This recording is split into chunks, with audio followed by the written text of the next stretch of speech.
And today, I will share with you the secret to being attractive. Would you like to know the secret to being attractive?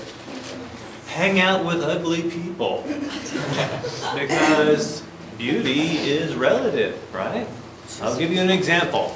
I worked in a plant in Texas. We had one female employee. Her name was Janice. And everyone talked about how beautiful Janice was. And then I ran into Janice at the mall, where there were, back then, attractive people went to the mall. And Janice just looked average. But at work, she was a beauty queen. So, why? Because she was hanging out with us ugly guys. Your shirt says, being sexy is about being comfortable in yourself. I love that. And it's fitting for a gray sweatshirt. So I like that. Okay. So let's talk about financial statement and ratio analysis. Why would we want to do it? It's because we want to be able to make comparisons. We want to be able to compare between firms. And we also want to be able to make comparisons of our own performance over time. In other words, are we getting better? Are we getting worse? If, though, we just look at unadjusted financial statements, we might look at two different companies that are of different sizes, and we would say, well, wait a minute, this company is doing much better because their net income is much higher. But it could just be as a result of the size of the firm being so large. And so we need to be able to adjust these things to do what Americans would call an apples-to-apples comparison, to try to come up with some fair basis for comparison. So I would tell you a true story from my own situation. I was working for a company in Cuyahoga Falls, Ohio called Americhem, and we made little colored plastic pellets that go into plastics to give them their color. For instance, I saw one, this white cap here. The cap on your tea, on the tea. Okay, the white cap on the tea, that's actually made out of clear plastic pellets, but then they would stick some of our concentrated colored pellets in there that contain something called titanium dioxide. That's what makes it white. And so that was the business we were in. Now, we were a small family-owned business, so we were not publicly traded. Across town in Akron, Ohio, there was a company called Poly One. And Poly One was publicly traded, but they were many times our size. Oh, you were on time earlier. Oh, for shame. For shame. Okay. So, well, they were many times our size. It would not make sense for us to look at their net income and feel bad about ourselves because we were so tiny compared to them. So we needed to have some way to put our numbers on an apples-to-apples basis. And I will continue to use this as a reference as we go through to explain some of the different things that we might look at. So the first thing that we're going to do, the easiest thing that we're going to do, is to make what are called common size financial statements. What are the two big financial statements that we look at? Income statement and balance sheet? Yeah, income statement and balance sheet. And so that's where we're going to start. We are going to look for, on each one of these, we're going to look for one number to divide every number there to try to adjust for the size of the company. And so when we look at the balance sheet, if you had to guess which number we're going to divide everything by, what would it be? That's probably on the slide, right? Yeah, we're going to divide by total assets. So everything on our common size balance sheet is going to be as basically a percentage of total assets. So thinking through the different amounts of, or the different things on the balance sheet, let's think about the current assets. Let's talk about inventory. After I do inventory, oh, for shame, he's late. He's even later than the last person. Okay, so for inventory, we would divide that inventory by total assets. That would give us our percent of assets in inventory. Now, would it be fair necessarily to compare that directly to this other firm? I'm going to tell you that perhaps it would not be, and here's why. If we had a higher percentage of our assets in inventory, it might be as a result of something called economies of scale. Because when we bought plastic pellets, which was one of our raw materials, we bought them in 25 kilogram bags, or 55 pounds. When they bought plastic pellets, they bought them in 40,000 pound rail cars. Who do you think had a lower per pound price? They did, right? And as a result, when you include things in your inventory, you record them at cost. And so as a result, they might appear to have a lower percentage of inventory, of assets that's inventory, but they might actually be performing just as well with inventory management as we are. Does that make sense? Okay, now you might say, well, wait a minute. Why didn't you guys do the same thing? Just buy the stuff by the rail car. Because a rail car would have lasted us 40 years. And where are we going to put all that plastic? They had big silos. They would fill the silo, and within 2 weeks it would be empty, and they'd get another rail car. A rail car would last us 40 years, and we had no silos. So that's why we had to do what we did.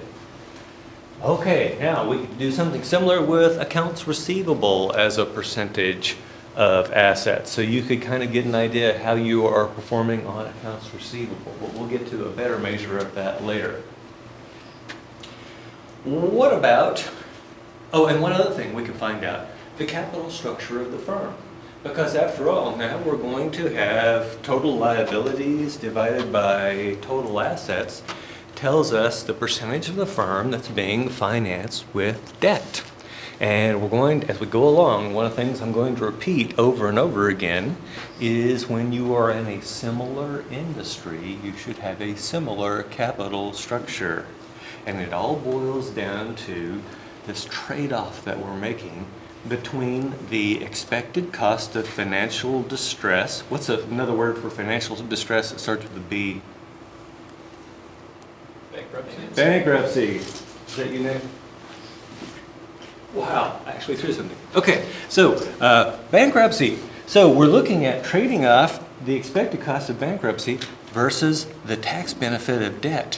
Whenever we borrow money as a business, the interest is tax deductible. And so let's say our tax rate's 35%.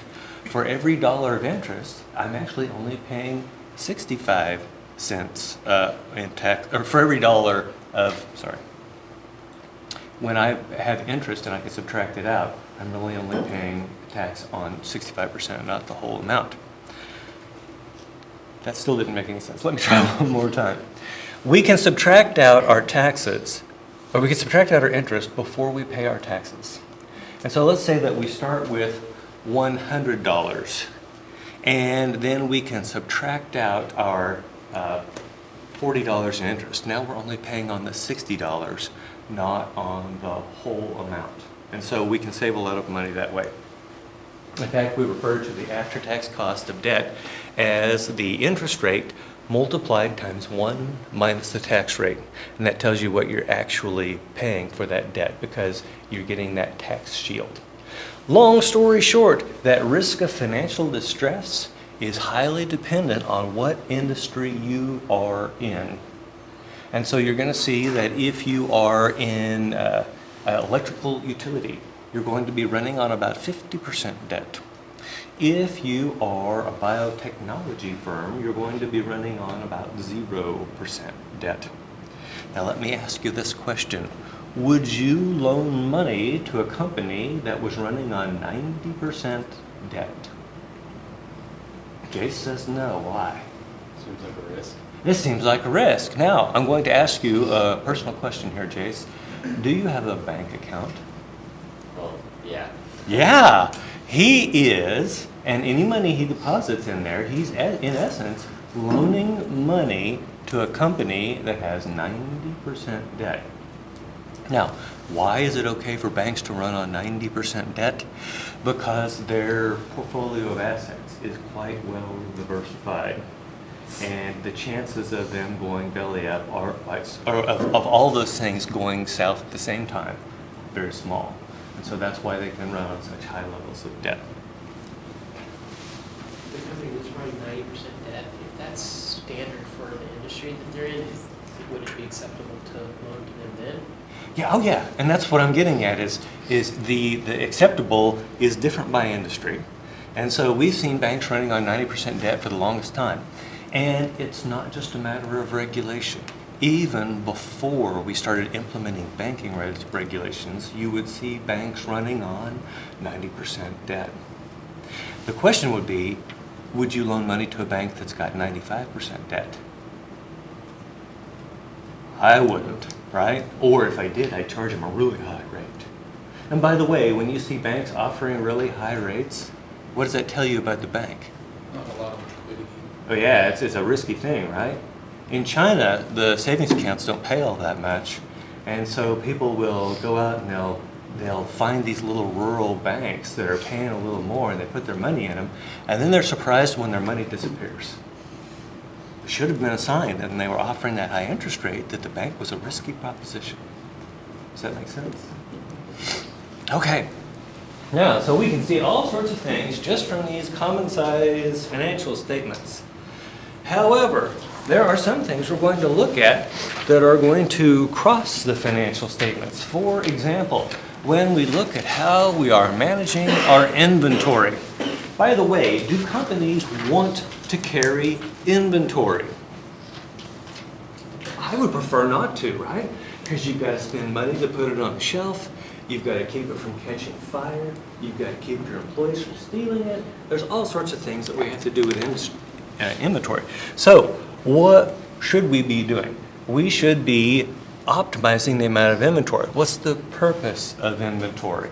For us to make sales. What's the purpose of making sales? For us to make a profit. And so what we should be doing is optimizing that amount of inventory to use it most efficiently to produce sales. Let's see here. So let's think about this. Which statement, oh, by the way, I didn't get to the common size income statement. What should we divide everything by on the common size income statement? Yeah, it's going to be sales. Now, here's the fun thing. It's going to be the top line on the income statement. And sometimes that top line says sales. Sometimes it says total sales. Sometimes it says net sales. And sometimes it says operating revenue or some crap like that. It really depends on the business.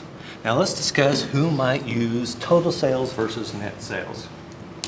If I am selling crushed stone that goes into concrete, I would be doing total sales. And once you hear why we use net sales, you'll understand why total sales is the appropriate measure. But what if I'm running a clothing store? What do people do with clothes that they buy, then take home? They say, wow, does this make my butt look big? And then your partner says, it's not the dress. And there's a fight. Right? Okay, so what happens to the dress? Return. Yeah, you return it. Now, retail returns are huge. I'll give you an example. My wife likes to buy clothes on Amazon. Most of the clothes that she buys on Amazon are made in China. Now, they have Chinese sizes. And so, in Chinese sizes, my wife is either an extra large, an extra extra large, or an extra extra extra large. By the way, she's not a large woman by American standards, but by Chinese standards, she is an Amazon, right? And so, she orders, what do you think she does? Does she know which one of those sizes is going to fit her? She has no idea. Why? What does she do? Orders all three. And out of those three, how many at most does she keep? Do you see why we can't use total sales to look at retail operations? We've got to look at net sales.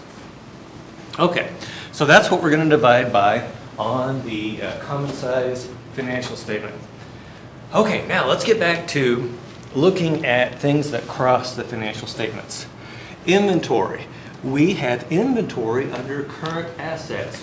Which one of these sheets would I find current assets on? Yeah, it's going to be on the balance sheet, right? It's right there in the upper left-hand corner. Now, We are looking at how well we're going to use our inventory to produce sales. Where does sales show up? Yeah, on the income statement. And so now we've got this crossover thing. There's no way we could possibly do that with a common size financial statement. So as a result, now we're going to have to come up with something new. And these new things are called financial ratios. And some of these financial ratios you'll see would be ones that we would come up with if we were looking at common size statements, but many of them are not. Now, who is going to be looking at these? What are we going to use them for? Well, I mentioned earlier my company comparing with another company. So that's competitive analysis, or we might call it benchmarking. And so I'm looking at someone else to see how I'm performing compared to them. So that would be the first use. And then there is internal analysis. When I was running my business back in Dallas, Texas in 1997, I used to get, once a month, my accountant, Jack Heffelfinger, would call me into his office and we would go over my numbers. And he would have my financial ratios calculated. And we would discuss each one of them. And so I was examined on these things every month. By the way, if you're running a business and you're not calculating financial ratios and keeping an eye on them, it's like you're driving a car with the windshield painted black and the dashboard blanked out. You've got no idea what's going on. By the way, does that sound like a good idea? No. So we need to have these gauges to keep an eye on. And another thing that's important is the time window that we show. So I was doing some pro bono consulting one time. Pro bono means what? Free. Yeah, and they get what they pay for. Okay, so I'm doing some pro bono consulting. And it was February. And so they had their chart and only had the 2 dots, January and February. I had 2 dots on it. I'm like, where's the rest of your data? They're like, oh, at the end of every year we throw away all the charts and start fresh. Does that sound like a good idea? No!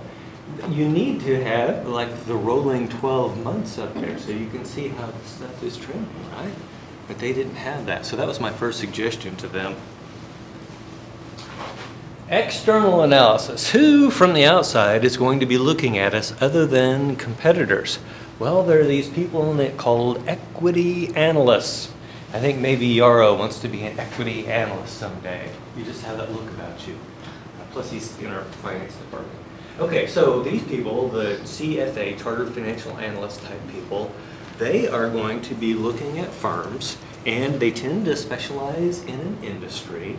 And things should be fairly similar among those companies in the industry, but what they're going to do is to examine the differences and look for maybe this firm is performing better than that one. And then they're going to issue a buy, hold, or sell recommendation. So that's the job of the equity analyst. Then we have suppliers. Why do you think our suppliers would care about our financial ratios? I'm going to ask my industry expert, why would our suppliers care? If you can't sell their parts, then they will find someone else that can. Yeah, or what even worse, if you can't pay for their parts, then they're going to stop shipping you parts. So what they want to do, by the way, when you guys buy parts, how many days do you have to pay the supplier? Actually, I've heard that, but I don't remember. I think It's going to be, days was. yeah, 30, 60, or 90 are the standards. And so they're giving you 30, 60, or 90 days to pay, which means that they want to make sure that your company is going to be in good enough shape to pay your bills over the next 30, 60 to 90 days. And so that's why your suppliers are going to be interested. And then we have banks and bond holders. Banks and bond holders may be loaning you money over an even longer term. And so they won't just be looking at the next 30, 60, 90 days. They may be trying to look at the next 30 years. Most bonds you could go out to about 30 years on bonds. And so they're going to be looking at that too, trying to figure out if they're going to get paid back. It's kind of like when you go to buy a car and you're going to finance it. They ask for your name, your social security number, and your birthday. What do they run when they get that information? Credit score. And what's the credit score supposed to tell them? How reliable you are. Yeah, how likely you are to pay your bills, right?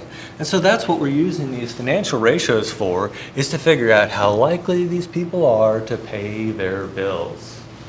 Any questions? What type of business did you run in 1997? I was in charge of making the single piston safety valve, SPSV, for Halliburton. And you guys are too young to remember, but we had this war in the Gulf, Persian Gulf, 1991. Iraq invaded Kuwait.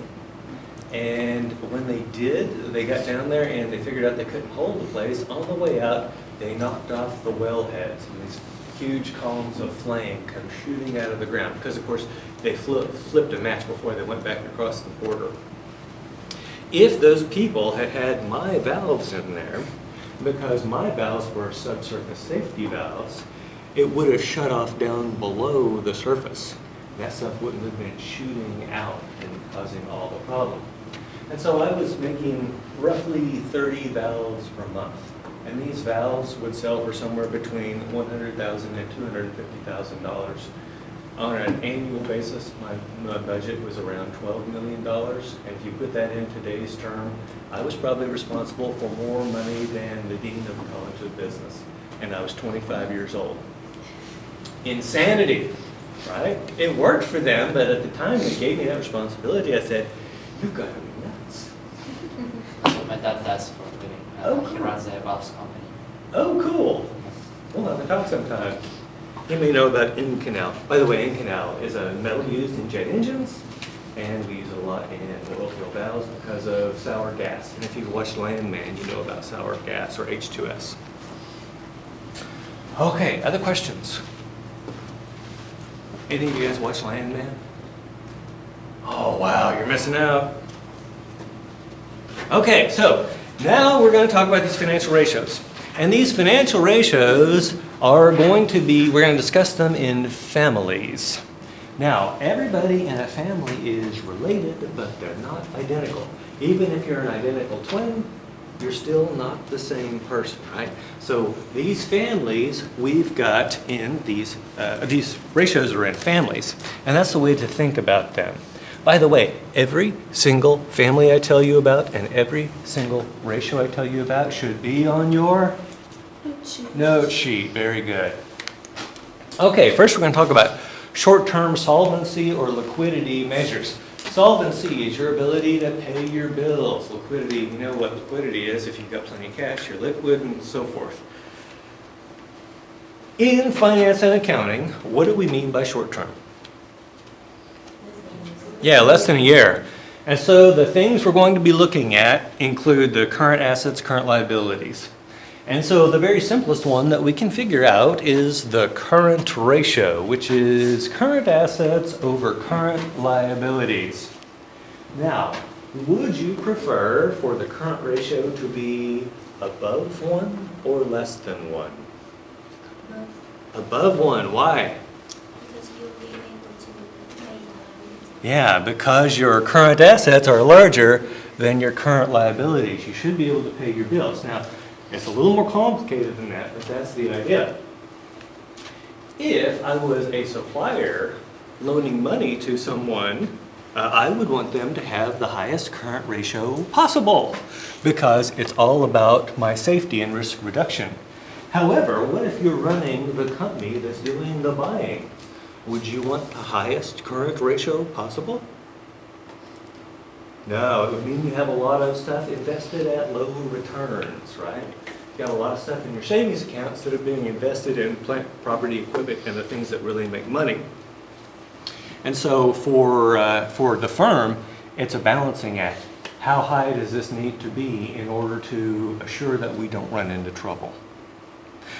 Let's look at the quick ratio or acid test. One of the problems that we see with the current ratio is that current assets includes inventory. And inventory doesn't always sell within the next year. And so we may not get all of that money. And so if we want to figure out what things look like, assuming that we don't sell another single piece of inventory, then we would calculate the quick ratio or acid test. Note that it's current assets minus inventory divided by current liabilities. And I want to show you a common thing that students do. We have current assets is equal to cash plus accounts receivable plus what else? What's another current asset? Inventory, very good. I think those are the big three. Now, what if I say CA minus inventory? So it's actually cash plus accounts receivable plus inventory minus inventory. What happens to the inventories? Yeah, they cancel out. Now, the most common mistake that I see students do when they're calculating the quick ratio is to take cash plus AR minus inventory. Don't do that. Don't do that. And if you see a solved quick ratio problem and you see it just says cash plus AR, that's what's going on. Because current liabilities includes inventory and then we're subtracting it. Questions? Okay, a quick ratio greater than 1 says that I can pay all of my bills over the coming year without selling another single piece of my inventory. A quick ratio greater than 1 says that I can pay all of my bills over the coming year without selling another single piece of inventory. Now, in a healthy company, are we going to sell more inventory? Sell some inventory? Yeah, of course we are. So you could have a healthy company with a quick ratio less than 1. But if you're greater than 1, then you know you're in really good shape. By the way, companies like Walmart that turn their inventory really fast, their quick ratio is probably significantly less than 1, and they're still in good shape. Cash ratio. The cash ratio is the very most conservative measure of liquidity or short-term solvency. And here's why. It's can I pay all of my bills over the coming year with the cash I have on hand? That means without selling another single piece of inventory and without collecting a single dollar from any of my customers. That's a very extremely conservative measure. If your company has a cash ratio greater than 1, you've probably got a problem. You're probably holding too much cash. And we know that's not good because cash has low returns.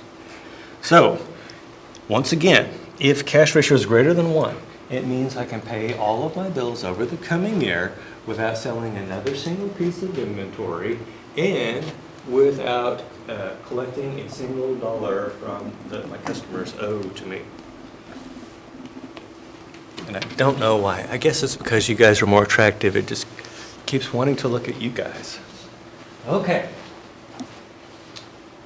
Who cares about these measures? Well, they are short-term solvency measures. They're all about our ability to pay our bills over the short term. If these measures look good, then our people who loan to us on a short term, which would be our suppliers, or perhaps banks loaning to us on a short term, or people buying our commercial paper, which is short-term debt that we sell out in the market, those people can all feel comfortable. Now, do these people necessarily care about longer-term measures? Not really, because they're only extending credit to you for 30, 60, 90 days for the suppliers. As long as you're going to be healthy, then you're fine for this purchase. And what are they going to do before your next purchase? They're going to check it again, right? They're going to check it again, and they're going to make sure you're still in good shape. There was a company called Linens and Things, and they did the same thing as Bed and Beyond, Bed, Bath and Beyond. And they basically got themselves in a situation where their short-term solvency ratios fell low enough that their suppliers were no longer comfortable shipping them supplies without getting cash first. Well, if you are already in trouble, are you going to have the cash to buy inventory up front? Absolutely not. And so as a result, then the shelves on Linens and Things started to get emptier and emptier. As the shelves get emptier, the sales drop more, and it's just a death spiral at that point. And Linens and Things went bankrupt, which bought Bed Bath & Beyond a little more time, but Bed Bath & Beyond also eventually goes bankrupt. Questions?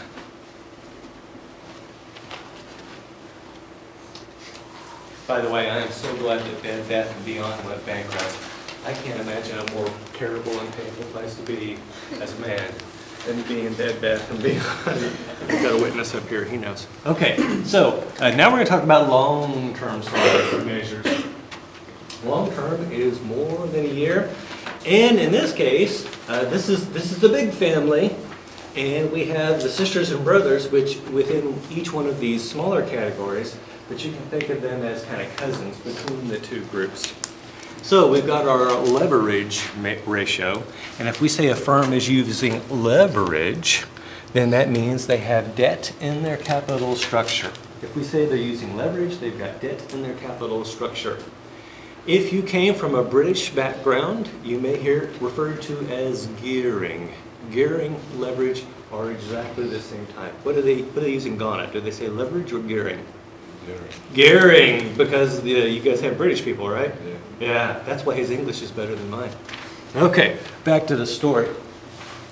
We can measure that in several different ways. And the first one is the total debt ratio, which you may have recognized as being one of the things that came out of our common size balance sheet. And it's just total debt divided by total assets. Now notice that we say the first formula up there is total assets minus total equity, and then the second one has total debt. And here's why. Total assets is equal to total debt plus total equity. And then if I take total assets minus total equity, that gives me total debt. Now why would I go to that extra work? Here's why. That total debt contains both the current liabilities plus the long-term debt. If we just say total debt, a lot of times students only include the long-term debt. They don't include the current liabilities. If you cannot remember that you have to add both of those together to get the total debt, then what you should do is just take the total assets minus total equity, and you'll be good to go. Okay, so total debt ratio, if the company's running on 60% debt, it'll be 0.6, which means that for every $10 of assets, we've got $6 of debt.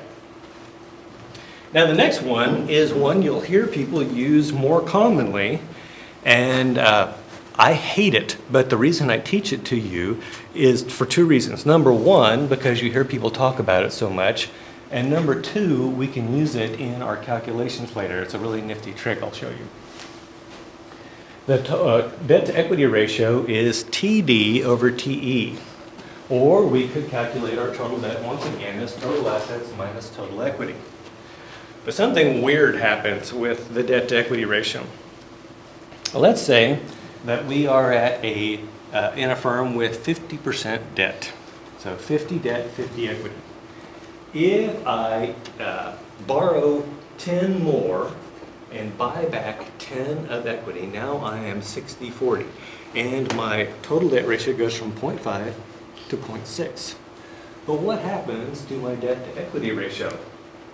It started out being 50 over 50, which is 1. But now we are 60 over 40, which is 1.5. So for basically a 20% increase in the total debt ratio, we've got a nonlinear kind of 50% increase in our total debt or our debt to equity ratio. I don't like those nonlinear responses. Apparently a lot of people do. And hey, that's great. You guys need to know them both. But that's why I don't like that one.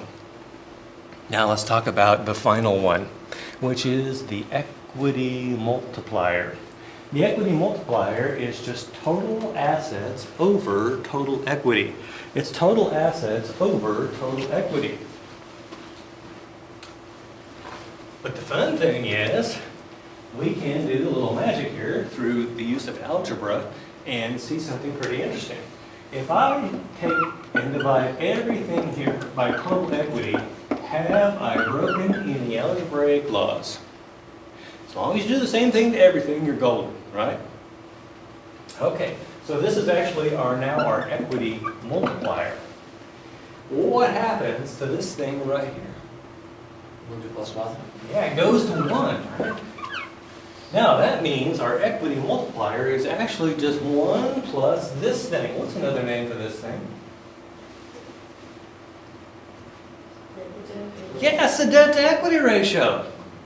And so you can actually find the equity multiplier, which I do find useful, with this debt to equity thing, which I'm not such a fan of, simply by adding 1. And in fact, you are going to be doing a homework or taking an exam, and you will say, wait a minute, I need the equity multiplier, but that bastard did not give it to me. And at that point, I want you to say, aha, did he give me the debt to equity ratio? And if I did, all you have to do is add 1, and you've got the equity multiplier. Now this equity multiplier is kind of a fun thing. It basically tells you what is going on with the equity as a result of what's going on with the assets. So for instance, we're going to be talking about something called return on equity. It's just the return on assets multiplied by this equity multiplier. And so the more leverage we use in the firm, the higher the equity multiplier is going to be, the higher the return on equity is going to be for the same ROA. And so we can actually manipulate our ROE simply by changing our capital structure to include more debt. By the way, if a firm has no debt whatsoever, what is the equity multiplier?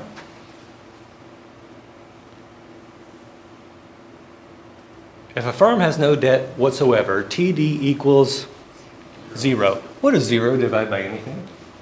0. What is 0 plus 1? 1. So the equity multiplier, the lowest it will be, is 1. And as we start to add, and at that point, ROA is going to be exactly equal to ROE because the equity multiplier is 1. But as we start to put more and more debt into our capital structure, we're going to see the equity multiplier climb, and we're going to see ROE climb away from ROA. Any questions? Okay, now, all of these measures up top, the higher they are, the riskier they are. All of these measures up top, the higher they are, the riskier they are. So if you are, and we're going to see this long-term creditors that care about these things. If you're a long-term creditor, you would rather loan monies to someone with a lower total debt ratio than a higher total debt ratio. Let me explain that to you in a situation that you can understand perfectly. You have two friends. Both of them make $100,000 per year. Both of them ask you if they can borrow $10,000. One of them has a very expensive car that they bought on credit. They've got a very expensive house they bought on credit, and all of their credit cards are maxed out. Your other friend is very conservative, and they live in a cardboard box, and they ride a bicycle. I'm making an extreme example here. Which one of those people is more likely to be able to pay you back? conservative. Yeah, the person that lives conservatively. So the total debt ratio over here might be like 0.9. But when you're dealing with this person over here, for instance, I'll use my parents as an example. My parents have not owed any money to anybody since 1976. What's their total debt ratio? 0. Do you think they would be safe to loan money to? Yeah. Do you think they'll ever need to borrow money? I sure hope not. So the point is, it's safer to loan to people with a lower total debt ratio. It's safer also to loan to a lower total debt to equity. Also safer when you've got a lower equity multiplier. So all those things, the higher they are, the more risky the firm is. Now let's take a look at this other family of long-term solvency measures.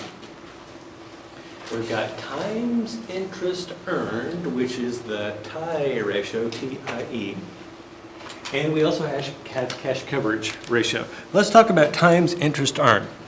It starts out, the first ingredient is EBIT. What does EBIT stand for? Before interest and tax. Very good, earnings before interest and taxes. Now, the big question is, do you pronounce it EBIT or EBIT? So I heard both. And so here's what I always do. I spell it out. Because if I don't, some jackass will say, do you mean EBIT? And if I say EBIT, they'll say, do you mean EBIT?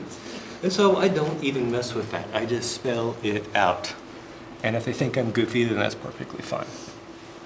Okay. Now we're going to take our earnings before interest and tax and divide by interest. How do I interpret this number?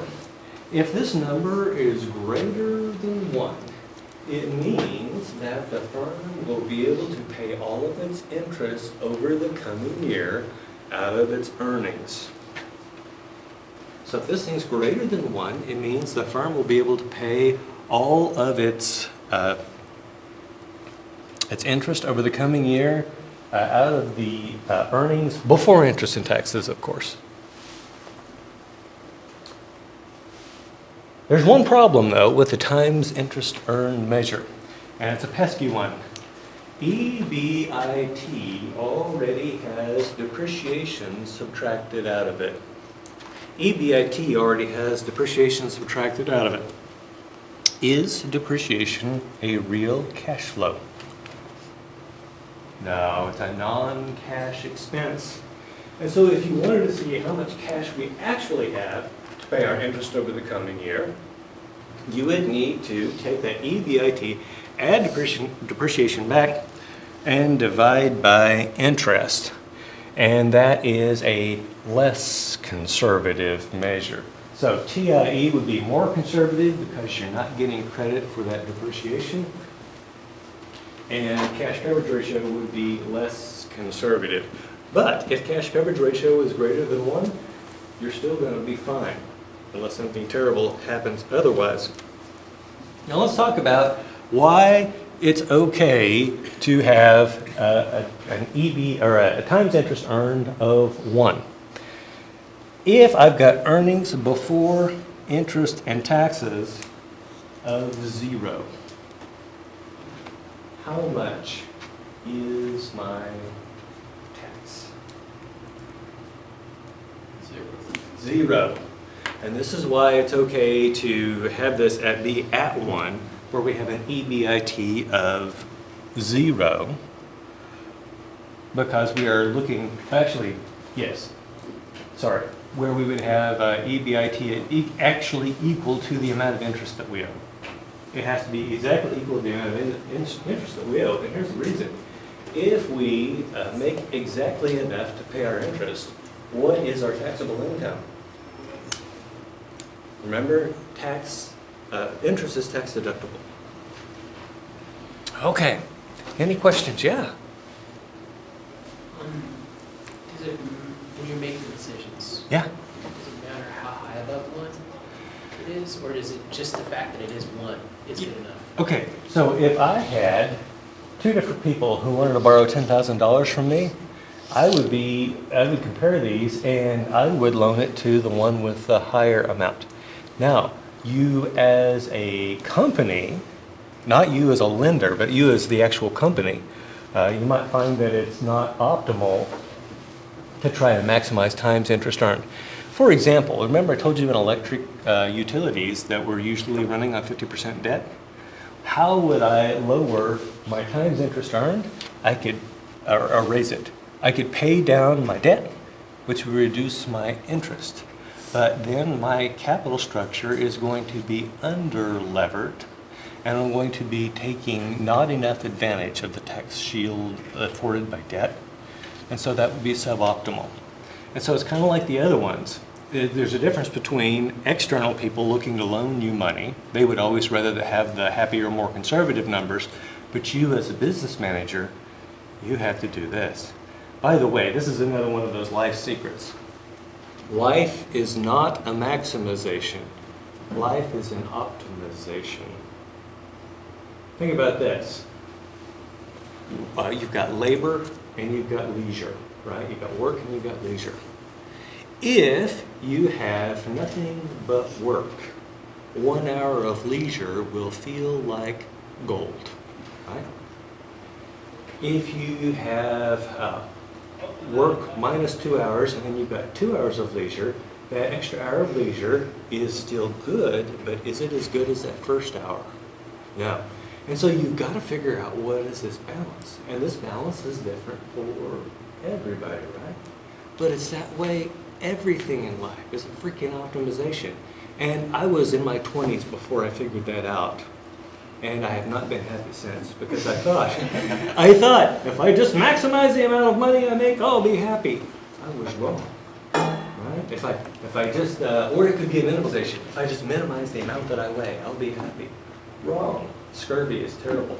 So there's all sorts of things in this life we just got to figure out as an optimization. That's why you have to have a master's degree to do this kind of stuff, right? We're trying to teach you how to balance all this stuff. By the way, that's my advertisement for education. Questions? For UBIT, will you give us questions on the test where we have to add interest and taxes back into it? Or will it be like, you'll give us the EBIT and we'll have to add depreciation? Yeah, it'll be more like the, hey, you got to add back the depreciation. Gotcha. Yeah, or I could give you an income statement, and the income statement might actually just say EBIT on it. Okay.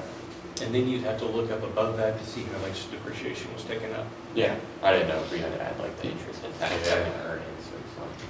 So here's the other thing. Someone the other day was telling me, well, I really liked your example problems, but sometimes the exam problems weren't worded exactly the same way.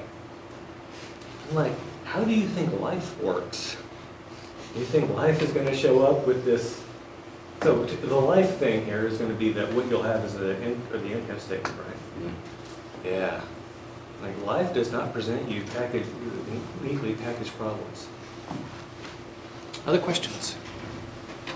So what's better here? Higher TIE or lower? If you're lending them money, which would you rather have? Higher or lower? Yeah, you'd rather have higher. So these things are actually opposites, right? When the leverage measures get higher, we get unhappy. When the measures down below get lower, we get unhappy. So these things basically go in opposite directions. Questions? Now, one more question sometimes students ask. They're like, wait a minute, this times interest earned only talks about their ability to pay interest. What about the principal? Why do you think we might not be overly concerned about the principal? What's that? It's long term. It's long term? Okay, I think you're getting close. How are bonds set? Go ahead. Cash doesn't do anything for you, so if you've got it in debt, then I don't know half the words for it. I think I know what you're getting at, but I can't Okay. Well, if it comes to you, raise your hand again. Okay, so let's see. Why? What was the question I asked? Why worry about Yeah. Why aren't we worried about principal? you have to pay the minimum amount like the interest? Yeah, so most business loans are interest only, and then all the principal is due at the end. Now, how do they pay off the debt at the end? Do they have a big pile of cash and they're just waiting for this? No, what do they do? You can borrow. Yeah, they borrow more money. You could keep this up forever as long as you can find stupid people to loan you money. I told you about General Motors. Here's another group of another organization that's doing this exact same thing. The United States Treasury.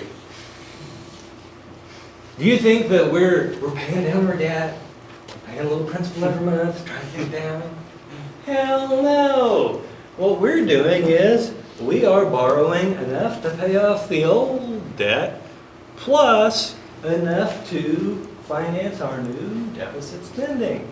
And as long as you can continue to find stupid people to buy our treasury bills and bonds, we can keep the game up. I had a Nigerian student over in China. He said, "How long can this go on?" I said, "Everything will be just fine, right up until it isn't." How do you know that it isn't? Every Thursday, the Treasury holds an auction, and people bid on and buy the debt instruments of the United States government. If we have a time when they can't sell all the debt that they're offering, find a hole, right? Everything's about to get really crappy. Are most international companies buying these treasuries, like from us? Well, so Undercut us? here's the deal. The US dollar is the reserve currency of the world. It's also the one that's used most for trade. And so if you are exporting something, most likely you are receiving dollars for it. So what do you do with those dollars? Well, the world's a risky place. The best thing I can do is to buy the debt of the United States government. Until the United States government becomes riskier than the world on average, this is a safe bet. And by the way, has anyone ever gotten fired for investing in United States Treasury debt? Not today. Not since the War of 1812 when we defaulted on our Revolutionary War debt to the French. Is that related to that bazooka option they're talking about? You know, I need to read up on the bazooka option. I've been seeing those headlines. I'm not sure. I don't know enough to speak on that. Something like they were going to basically call it. Oh. Well, I thought it was more that they were going to offload it. Maybe. Yeah. Foreign capitals were talking about offloading their U.S. debt. so, and people threaten this all the time. How often do people actually do it? It's rare, right? And if they do, it's going to be a small ceremonial amount. By the way, who are the first and second biggest holders of the United States debt? Japan, who's one of our friends, and China. Who would have figured, right? And by the way, where did China get all those dollars to invest in the U.S. Treasuries? Yeah, I was going to say, look at anything you've got in front of you and see where it was made, right? That's where they got those dollars to invest in the U.S. Treasuries. Other questions? Okay, now we're going to start talking about asset management or turnover measures. And remember, we said that we were going to have to cross the financial statements to figure out how our inventory is performing.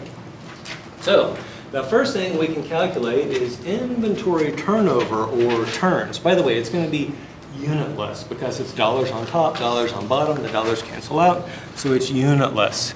But the way you can interpret this is how many times per year can I sell my inventory?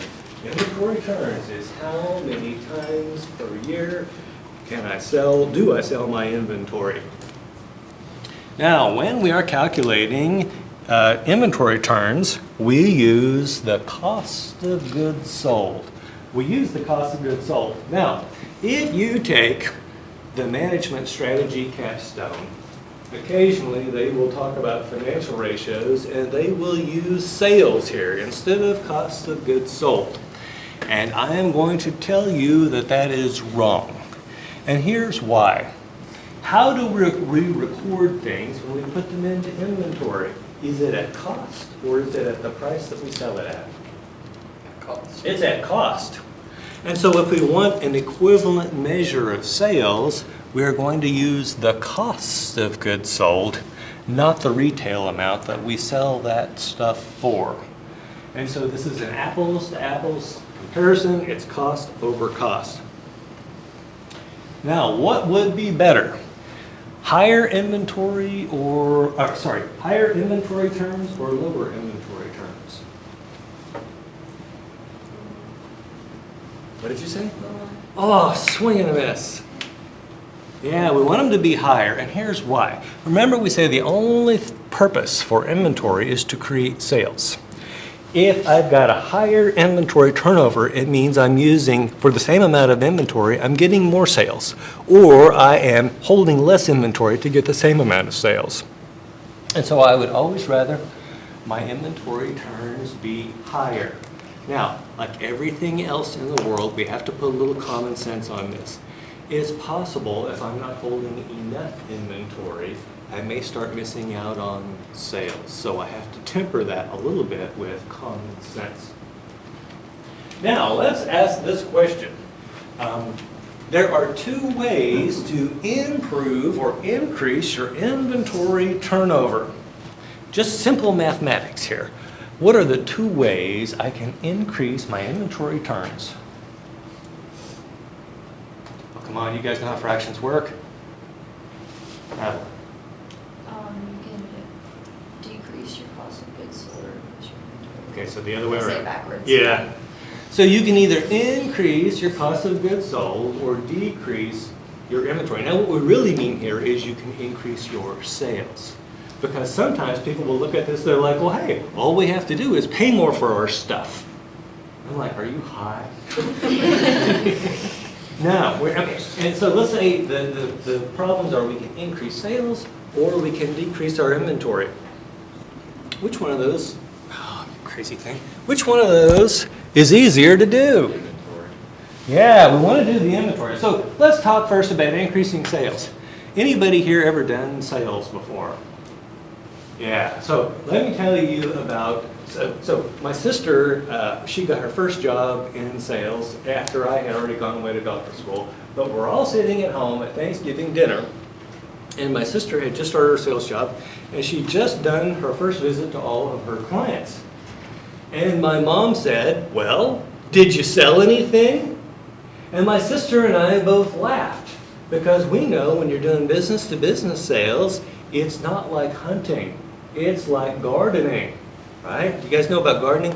You have to go up and you have to dig up the dirt, and you have to fertilize it, and you have to plant the seeds, and you have to water, and you just have to hope and pray that something grows, right? That's what sales is. First you got to go out there. By the way, do people like salespeople? No. You walk in the door and you've got scumbag tattooed on your forehead right off the bat. And so the first thing you've got to do is earn their trust. The second thing you've got to do is get them to be confident in the product that you're selling. And then maybe they'll place a tentative order. And then you've got to go help them integrate this thing into their process and work with them to prove that it's actually the right decision for them. So that's a long freaking process. So if I told you today to go out, well, let's go out and increase sales. Not going to happen overnight. Now, marketing people. Any marketing people here? How are you going to, what would you say? How would you say we should increase sales?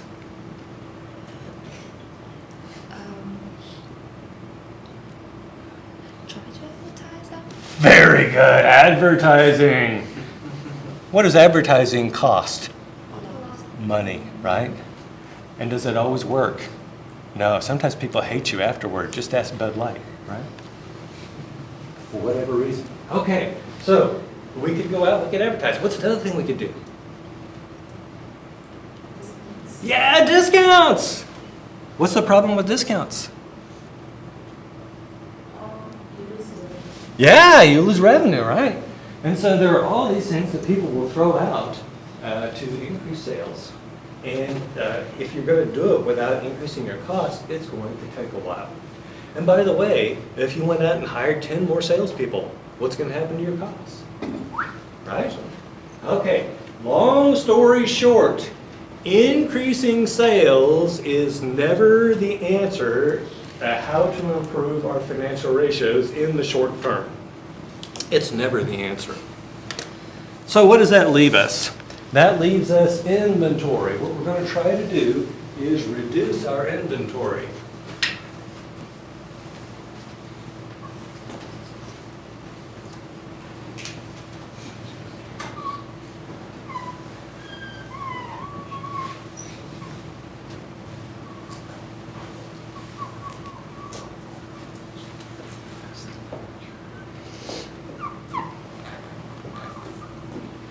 Okay, this is a tank of water. This tank of water represents our inventory. If I want the water level to stay exactly the same, how does my flow rate in have to be related to the flow rate out? Has to match. Yeah, they have to be identical, right? Now, if I want my water level to go down, what has to be the relationship? This has to be less than this. Now, let's take this now and let's put it to inventory.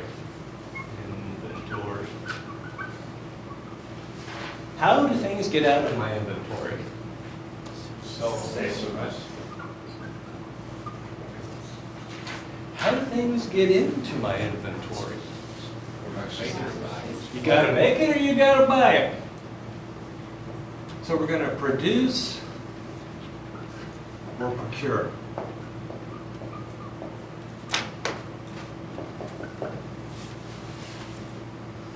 Okay, so we've already said that increasing sales is never the answer, right?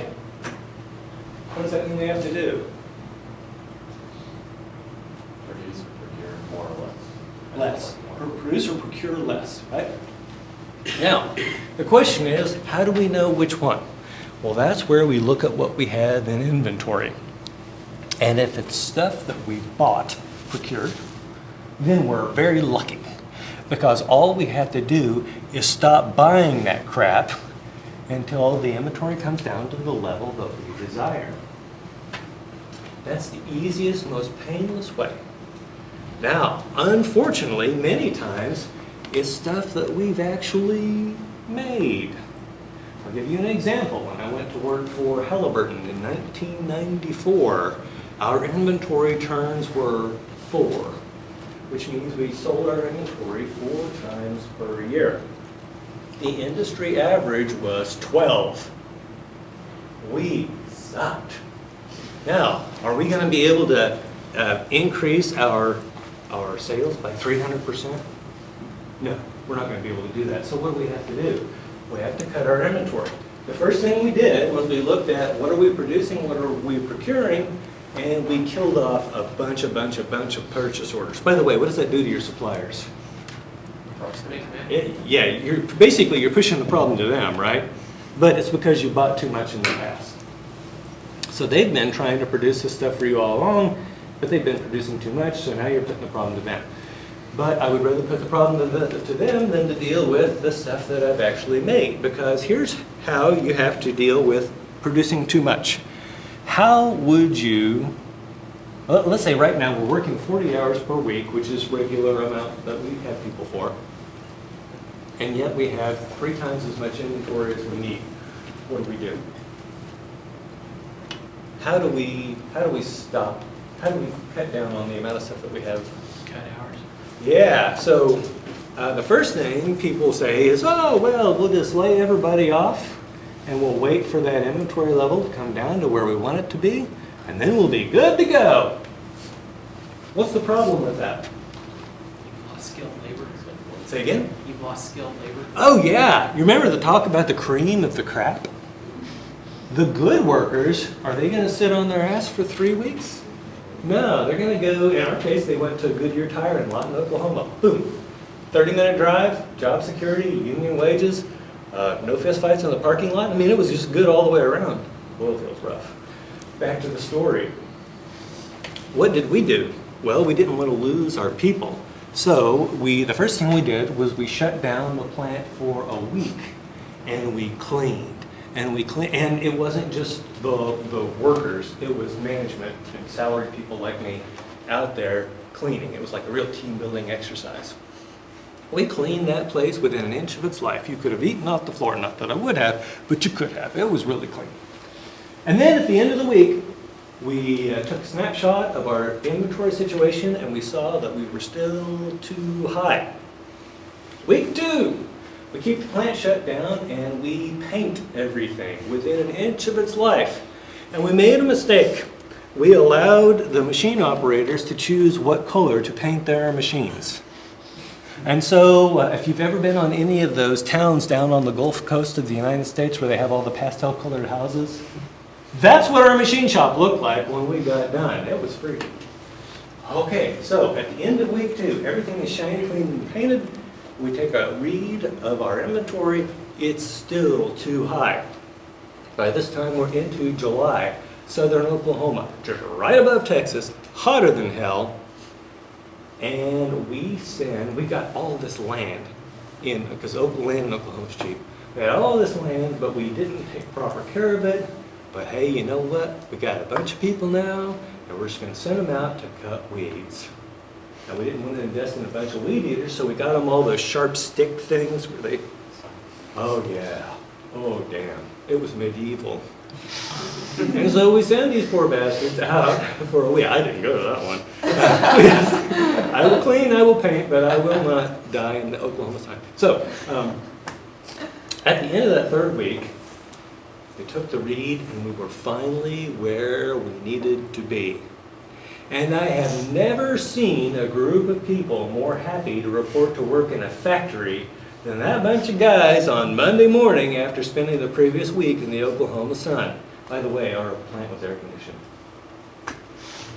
Did you guys realize that a lot of factories are not air conditioned? Oh, especially you get in the South. When I was in Louisiana, it was like hell. Okay, on with the story. So, we are going to reduce these things. We're not going to mess with that, and that's going to allow us to bring our inventory level down. Any questions on how we do that? So does inventory turnover only apply to tangible physical products? Like if you were in SaaS, like how does that work if you have infinite products? Oh, okay. So infinite products like apps and whatnot? Yeah, so those, they actually show up in inventory?